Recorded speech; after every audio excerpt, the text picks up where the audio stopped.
up, people? Hunter Smoke Riders here, and this video is all about my first 1,000 miles on my 2020 Harley Davidson Road Glide. It's my first Harley, and I made it to 1,000 miles, and here are my thoughts so far.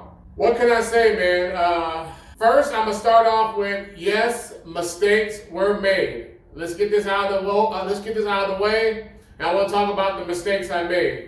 First mistake I made is only a couple hundred miles into it. One day I went to the auto parts store and bought a bottle of Meguiar's spray wax just so I can kind of keep the bike clean. I didn't have anything else with me that day, so I just stuck it in the side saddlebag and went on about my day. And I rode around with it all day, didn't even think nothing about it. Went to go check it. The bottle of wax had busted. I don't know why it busted, but it cracked open, I guess, from the vibrations, from just being slung around all day in the empty saddlebag and just hard plastic. I'll show you the inside of the saddlebag now. Get these gloves out the way. As you see, look at the inside of this bag. It's a little dirty right now, but you get the idea. But it's basically hard plastic. These little pieces here are rubber pieces, but everything else is pretty much hard plastic on the inside. Yeah, I just wanted to show you guys that. That's what my spray wax had busted in there. This is going to be the spray wax has busted clip. Tell that story. So, hard plastic on the inside. Do not put nothing too sensitive in here without no padding. Eventually, I will get some kind of a bag liner. But yeah, that was early on mistakes. You see on this side, I kind of keep a hoodie and some other stuff in here just for a little bit of padding. So I don't have stuff, just clanging around up in here. I got these little motorcycle brake locks in the hood of my hoodie. And therefore, it's just not metal on plastic, just rattling around in there while I'm riding. Bag liners will be coming soon. All of my spray wax, my liquid spray wax, Meguiar spray wax, had all leaked out into the bag. I wasn't just going to throw it away, so I took the bag off the bike because it was just all liquid in the bottom of the bag. It does hold liquid pretty well, I will say that. And I used a funnel and dumped it into another spray bottle, a new spray bottle. Let me show you that.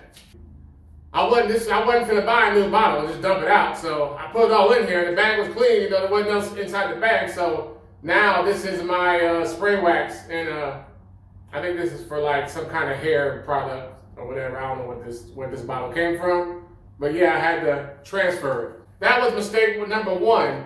Be very cautious of what you put in the bag if you ain't got any kind of liner or nothing like that. There was another mistake I made. I put a scratch on the edge of my bag because I dropped it in the parking lot messing around on my phone. Because I'll give you a detail of what really happened. I was just getting off the freeway. I had my helmet sitting over there on the seat, the main seat of my bike. And I got off the bike and I had my phone in my pocket. I set my phone right here.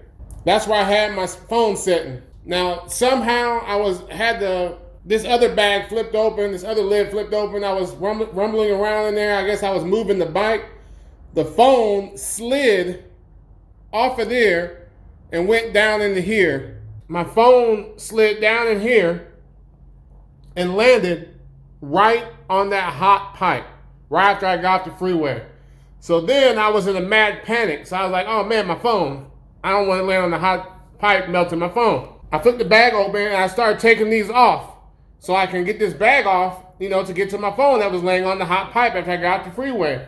And I was in such a hurry just trying to twist these off. So I thinking oh, my phone.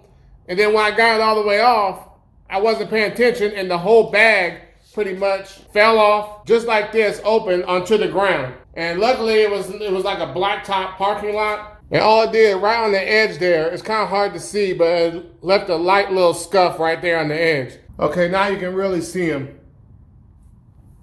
You see that there? They look a lot worse than what it is, but it's right on the edge. I got a little scuff right there. So that's a reminder for me. I always pay attention when taking these bags off. Don't get in a hurry. So, yeah, my phone did me in on that one. There's the mistake I made right there. You know, hey, I'm learning. It's all learning experience, people. Could have been worse, but it's not that great. Those are the few little small mistakes I've made. Other than that, you know, it's been all good so far. I'm slowly getting used to the weight of the bike. Last week, I went to a picnic. You guys have been seeing videos on that with other bikes.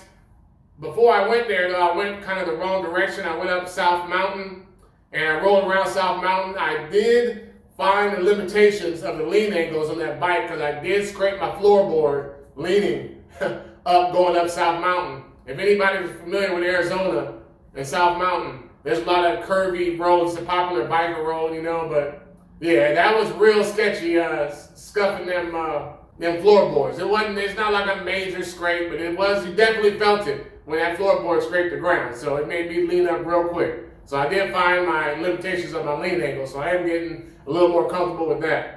I got my first service done right at around like 900 some miles. I took it into the Harley dealership I bought it from. You know, they treated me, everything was all good. They treated me cool.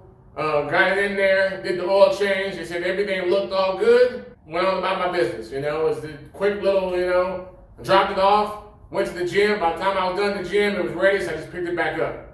Yeah, all in all, man, the things I do love about the bike so far, let me talk about that. I'm going to end it with that. The things I love about the bike and what and it's going to sound mediocre, but man, the main thing I love about this bike is after 15 years of Japanese sport bikes, just having those bags on the side and having the freedom, after 15 years of riding motorcycles, having the freedom of not riding with a backpack. The whole time I've been riding with a backpack because I got to carry a lot of stuff with me when I'm riding, you know. There's only been a handful of times I can just ride freely with no backpack. Just the fact now I got somewhere to put my stuff I have to carry with me. Man, just the freedom and no backpack right there feels great. I love that. Another thing I love is having navigation on the bike is pretty sweet, I will admit, because there's still a lot of places I'm not familiar with here in Arizona, so I can ride wherever I want to ride. If I get lost, it don't matter. I can, you know, cut the little side streets and just go exploring. And if I ever get, man, where am I going? How do I get out of here? Boom, press the button, look at the navigation, you know, go home. So it's easy. Having that navigation is great. That's just one of the things I love about the bike. I had a lot of people show me love, or a lot of people talk to me at the gas station about the bike. So far, I haven't had any major problems, you know. There will be a major upgrade coming soon, which I already have. I'll probably work on later today, and that'll be in a later video. The mods I've done so far is everything I didn't like about the bike, like the LED lights, and this next mod I'm going to do right now, later on today. So other than that, man, first 1,000 miles, no major problems. Every day is all good. Did the first oil change. I actually checked the oil, all the fluids myself. Before, like at 500 miles, everything was level. Checked the air in the tires like once a week. No leaks. So far, so good, man. Everything's all good. I just want to come out here and talk about my first 1,000-mile experience. All right, people. Hunter Spoke Riders signing out with 1,000+ miles on the 2020 Road Glide Harley.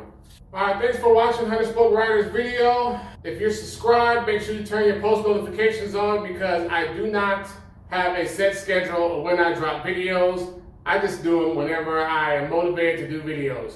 So sometimes you might get videos once a week. Sometimes you might get videos every day. You just never know. As long as you keep your post notifications on, you get an alert every time I drop a video, and it'll be all good. You won't miss anything. Be on the lookout. New videos will come. Once again, thanks for watching. Hunter Spoke Riders, signing out.